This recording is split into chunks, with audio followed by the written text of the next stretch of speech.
It's so pretty, but let's keep summer going a little bit here with some nice.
My mallets? Yes. I play this instrument with these. They're just wooden mallets with rubber tips. So basically they're yellow because I put tape on them, because over the years, besides playing this, I would hit other things that started to chip into them, and I was tired of getting splinters. So I just put the yellow tape over them. I use the rubber tip because if you don't, you get a whole different sound.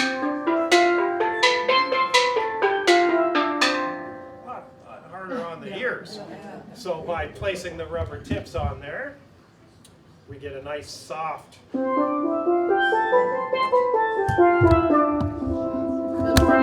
the length make any difference? The light? The length. The length. Not necessarily. It's more how hard I play the instrument. A lot of people, we call this, at least in the States, we call this a steel drum. So a lot of folks that aren't familiar with it, they hear the word drum, and they think, oh no, that's going to be really loud. But it's really up to me. I can play it like that. Yeah. Or I can Play it the other way. But I like you all. And I want to be back. So we'll just leave it at that. So, yeah, and while I'm talking about it, like I mentioned, we call this a steel drum here in the States. If you go to the Caribbean, more specifically to Trinidad, where the instrument originated, why they call it a steel pan, like you would find in a kitchen, a steel pan. And that really is what the instrument is called. But like I said, a lot of people do refer to it as a steel drum, and that's because, probably because before this was a musical instrument, if you did not know, it was a 55-gallon oil drum. Sounded like that, not very musical. Not very musical. And they originated in Trinidad shortly after World War II, and it was kind of by accident, I think. Most people, they went into a scrapyard, they saw oil barrels left over from World War II, just rusting away in scrapyards. And down in Trinidad, at first, they just turned the barrels upside down and thought they would play a rhythm like a drummer.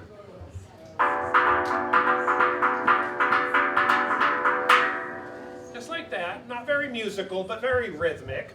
And the more they beat on the bottom of the barrels, they started to make dents in them. And as they started to make dents in them, they realized they could get different sounds from the different sized dents. Well, that led to somebody taking a hammer and tuning the dents to musical notes. So rather than just being able to play a rhythm, they could come to this oil barrel drum, whatever you want to call it, and they can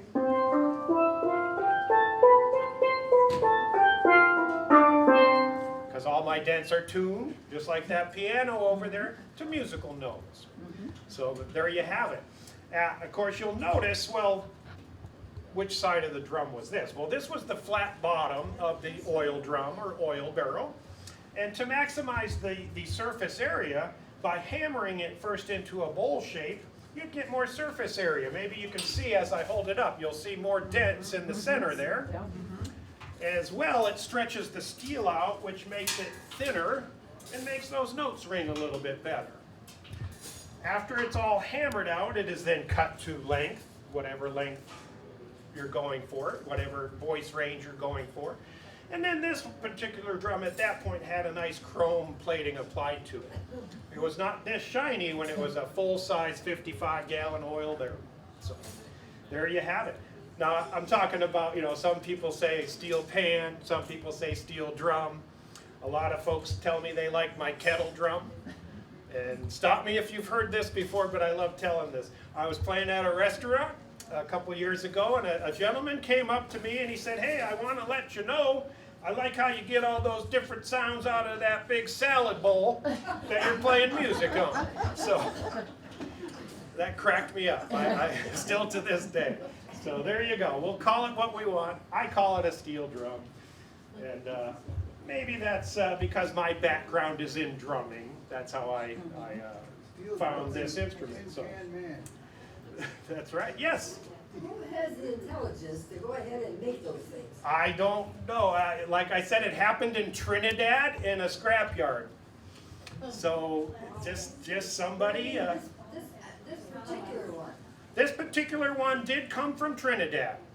Now this particular one probably never held oil, but it was at one time a full-length 55-gallon, full-size, full-length, whatever, 55-gallon oil barrel.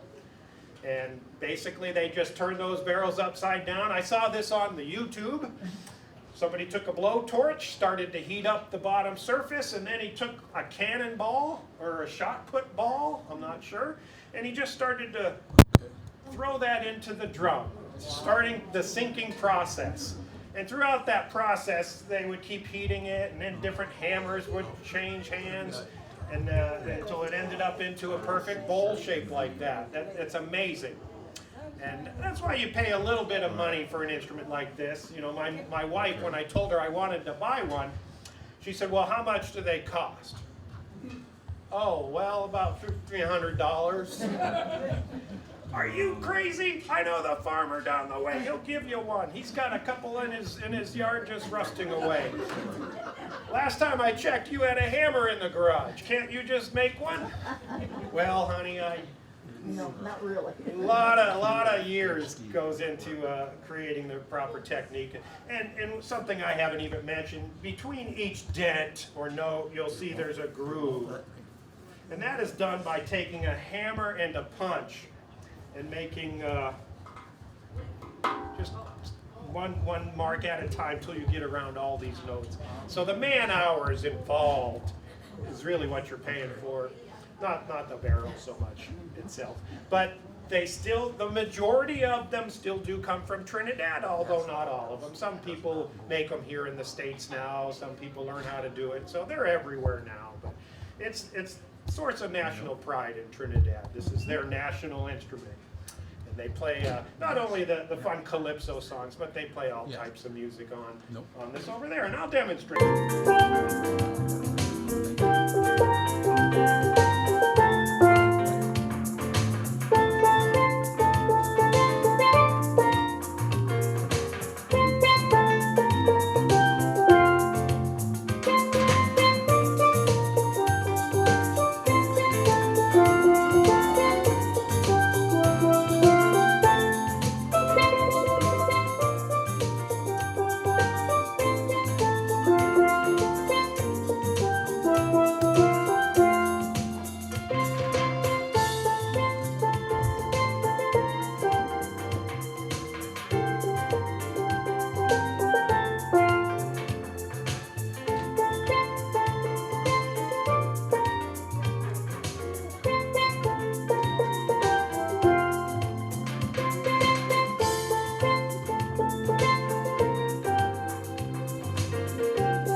First song I ever learned how to play on this instrument.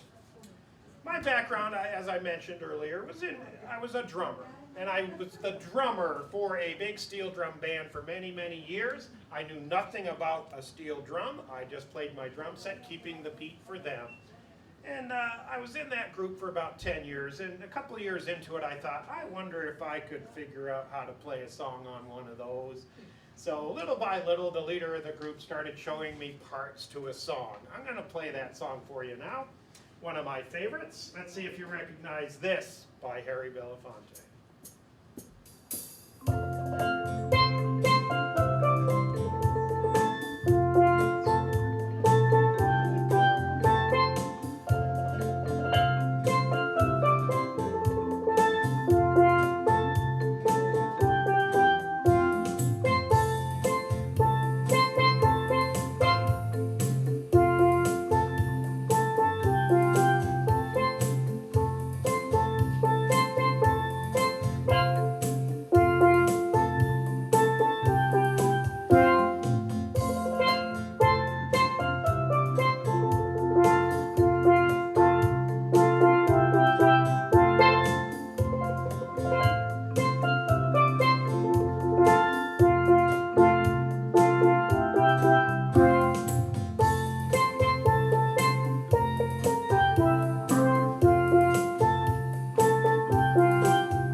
you, everybody. So, did anyone recognize that?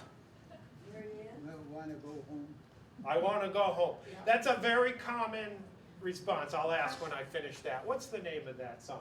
And I'll get everything from daylight coming, I want to go home, which are just lyrics in the song, to Day-O, Day-O, or the Banana Boat song. So it is known as Day-O or the Banana Boat song. I have two versions of that song. The one I just played is actually titled the Banana Boat song.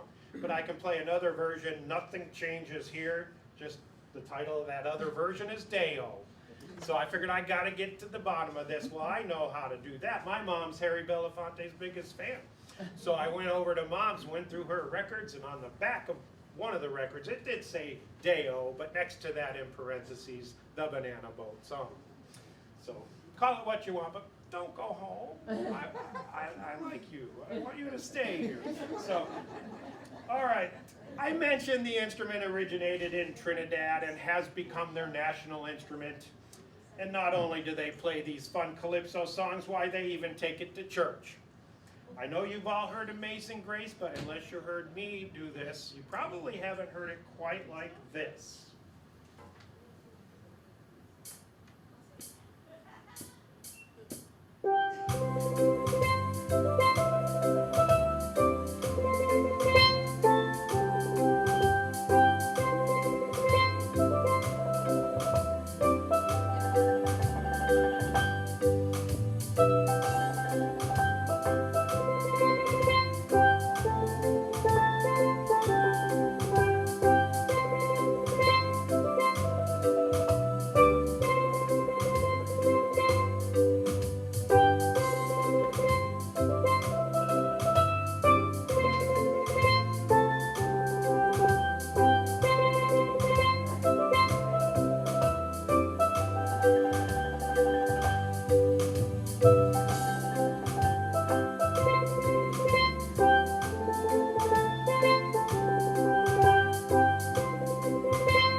Thank you so much. Beautiful, beautiful. Thank you. All right. A lot of people tell me when they, oh yes. Who, what, when, and where were your accompaniment done and what instrument? All right. Who, what, and where did my accompaniment come from? Yes. And what is the instrument that's playing? Oh, that you hear me playing along with. Is that what you're asking? So I am using what we call in the business backing tracks or accompaniment. And I find these, every song I play, I had to look for song books written for my particular instrument. Because of its limited octave range, I had to find music written for this. And they're from a series of, I'll call them steel drum song books.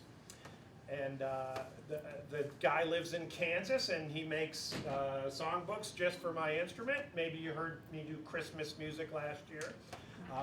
But he writes all these books, and he sends you the book, and it has the sheet the melody you hear me play, as well as backing tracks. And on those backing tracks, you're going to hear rhythm, you're going to hear drums, you're going to hear marimba, bass, and other types of instruments that I'm not playing, but I call them my band. And they're always on time, and they don't ask for much money after their initial investment. And but I hope I answered your question. Yes. Uh-huh. How is the music written? On staffs like the regular Yep. piano? Absolutely. Yep. It's absolutely written just like if you were reading. You know, you could sit down at the piano, read my music. When I was first starting out, and I was hired to do a wedding, somebody wanted me to play a song I didn't have. So they gave me the piano score. And it was a little difficult because the piano has so many octaves. I have 2. So eventually I'd get to notes, well, I don't have that one, I don't have those ones. But I'd adapt it to fit my instrument. And they were fine with it. But like I said, I had to find music written for my drum specifically. And then other people ask, well, how do you know where to hit it? Well, you saw when I held it up a bunch of dents. And when I bought the drum, it came with this that shows me which dent is which note. So I had to study this quite a bit. And then it was, yeah, just reading it like on the regular musical staff. So, all right. Keep those questions coming. In the meantime, a lot of people when I play tell me my music reminds them of being on a cruise ship. So we're gonna cruise around a little bit here. First stop, Brazil. Gonna do this fun song to play here, and it's called Brazil. Imagine that. Sit back, relax, enjoy the cruise. It's a beautiful day for it. And good news, you don't need seasick pills on my cruise. All right.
Brazil. Thank you, everybody.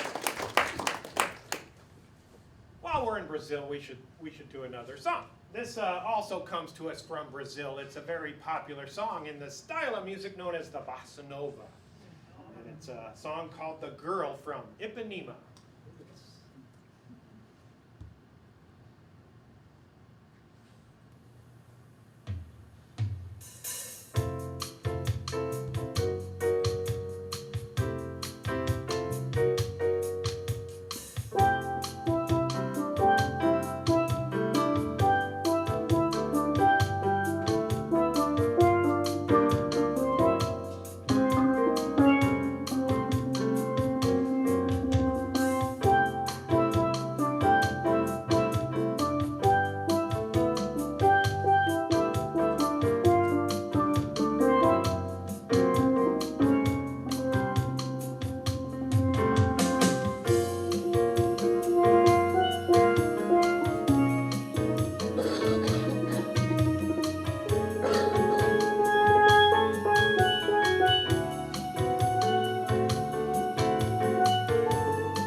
I hope you recognize that. Thank you very much. The Girl from Ipanema. All right, gonna do another one by Harry Belafonte. So many great songs. This one is called A Jamaica Farewell.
I found out one day, goes back, or at least has roots that go back about 130 years. I thought, well, that can't be. How can that be? I remember hearing this song when I was a little boy, but I'm not even close to 130. But anyhow, I was doing a performance just like this one day, and somebody in the audience had their smartphone with them, and after every song I played, they told me everything I needed to know about the song I had just played. And when I finished this one, they said, "Did you know that's a 130-year-old African Zulu chant?" And back then it was known as Weemaway. It didn't have any other words to it, and it wasn't called what we call it today. Maybe you know where I'm going with this, but let's play this and see if you recognize it.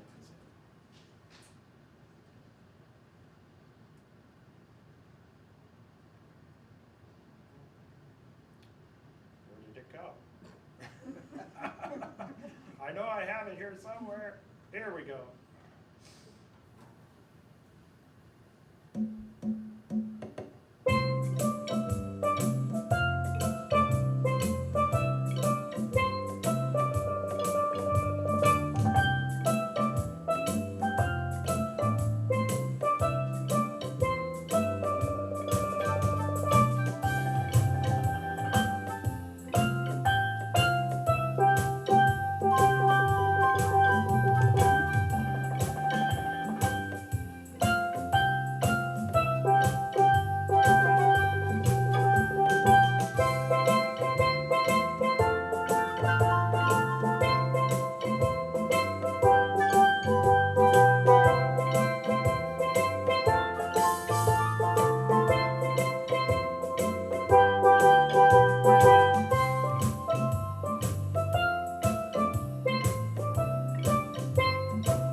Sleeps tonight.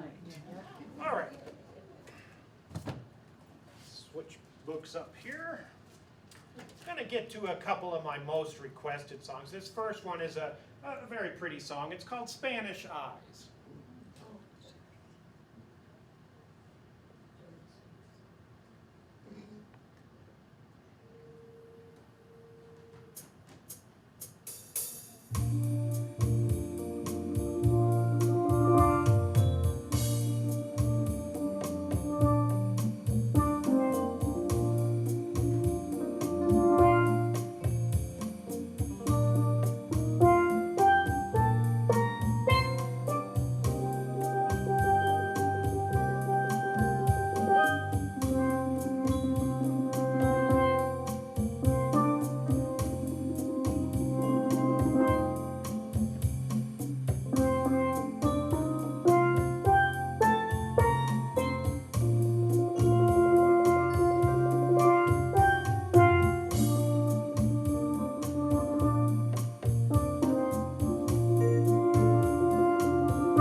up with this song here about a rainbow, a song about a rainbow. You know, I only know one song about a rainbow. Maybe there's more, but I'm going to give this classic song a nice little tropical twist.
Called Quando, Quando, Quando.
we're just, I don't know, a couple days, weeks maybe from Halloween. I tried to go with the colors. With me and Clarice, we got our outfits together, and every time we get close to Halloween, I'm like, gosh, what's Halloween music? I know there was a song called Monster Mash, but I don't know that. I'm sorry, but the only thing I can do in my book here is another Harry Belafonte song. This song is about zombies. It's about zombies. It's a song called The Zombie Jamboree. Here we go.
Zombie Jamboree.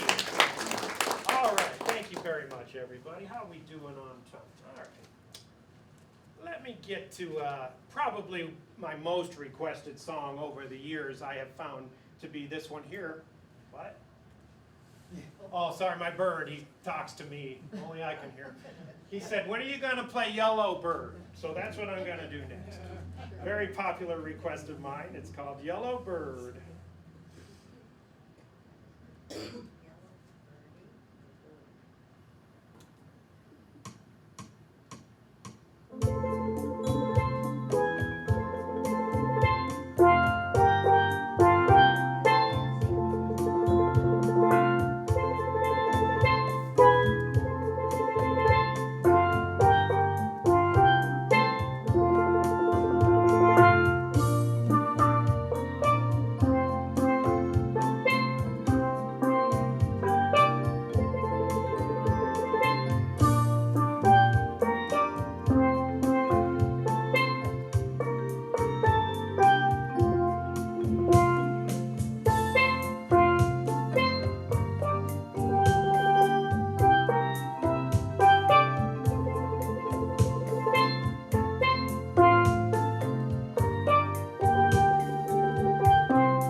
for this next song. Popular song made famous by a band called the Drifters.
Hope you remember that.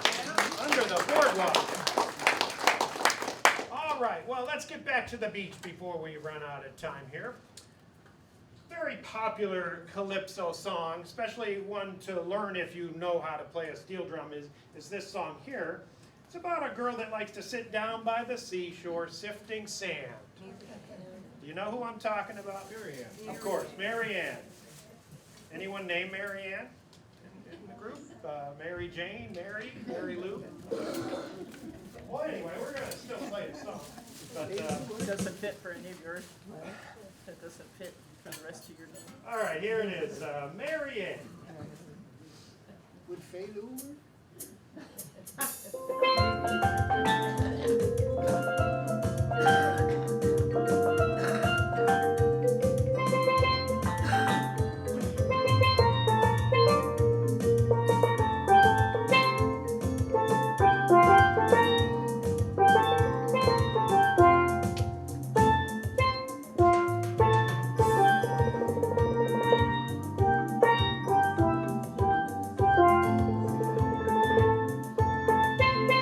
work?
little drumming on the side there. You just can't take the drummer out of me.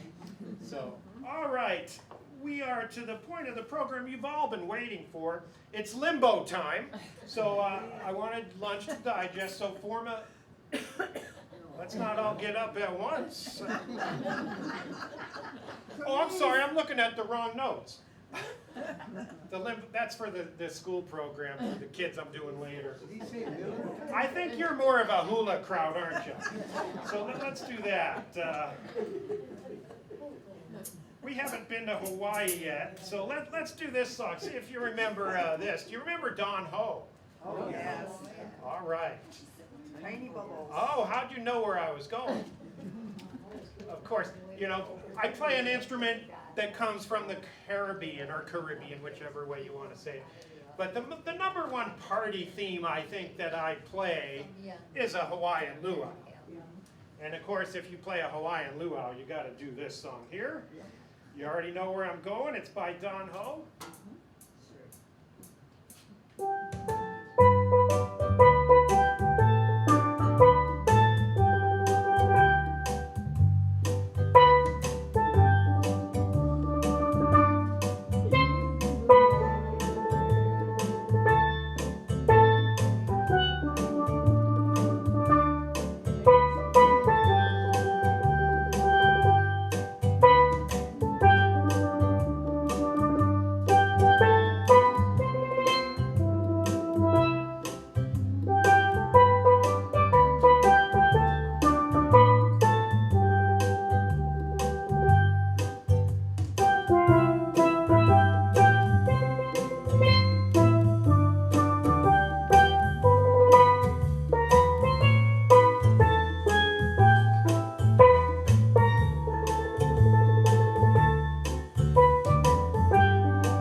Thanks for having me. I hope you enjoyed this nice little tropical escape. And by all means, if you have more questions or maybe you want to take a closer look, come on up. But I'll set you go. I'll set you go. I'll set you free.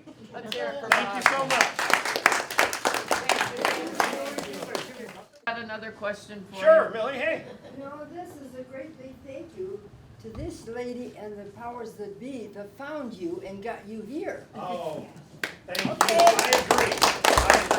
Thank you so much. It's I always have enjoyed coming over the years, so hope I can continue to do so. Yes. Do you ever play any Beatle music? Beatle music? You want to keep this party going? I got some Buffett. I got some Beatles. Rolling Stones. I don't have any Rolling Stones. You got me. You got me. But hey, I'm here for you. I got nothing better to do. Let's do this. Little Jimmy Buffett, and then I'll finish with a Beatles song. How's that? All right. And I do understand if you need to go. That's all right. Keep on going. All right. All right.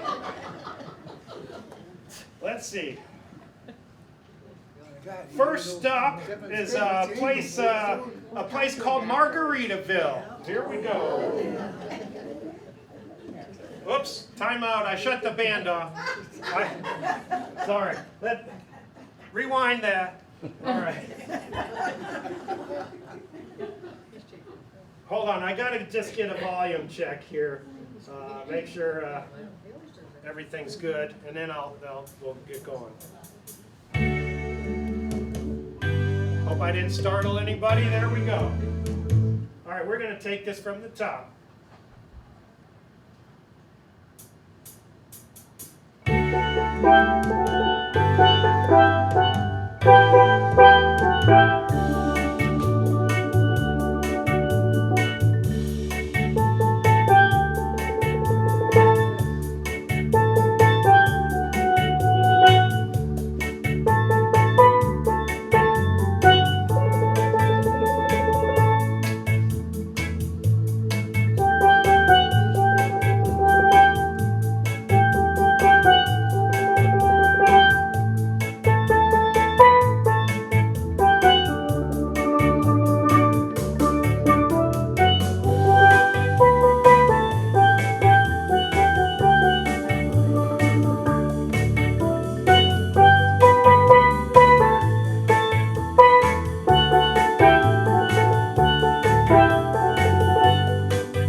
Can you do Spanish eyes for George? It might be his birthday, maybe it isn't.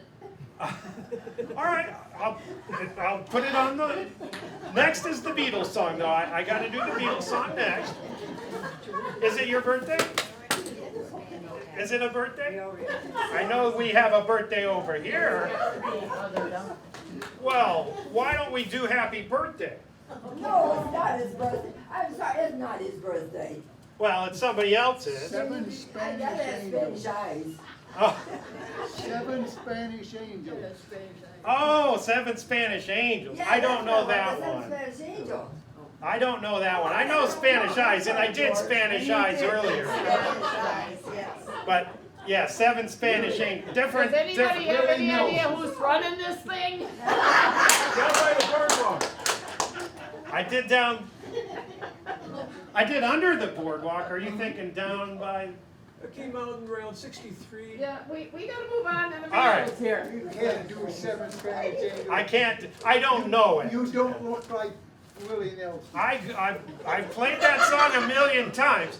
Me and Willie, we're. But I'm gonna try this one.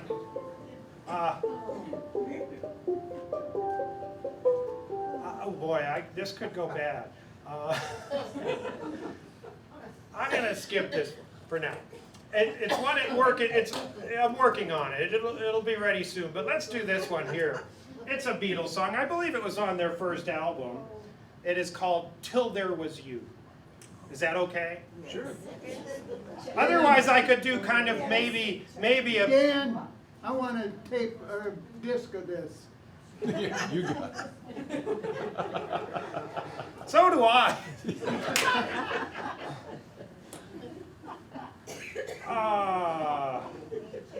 You know what? Never mind. I'm going to do this. Forgive me, especially out in TV land, if this doesn't go well. You gonna try it? I'm going to try "Here Comes the Sun" I like that. because it's sunny and it's a popular Beatles song, and I like it. But it could be tricky for me. I haven't played it out. First, I need to learn how to spell. Here it is. Let's try this one. Oh gosh, just go for it. Press the go button. Just go. And don't throw stuff at me is what I'm trying to say if it doesn't go well.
much. Good job. I think we're gonna call it.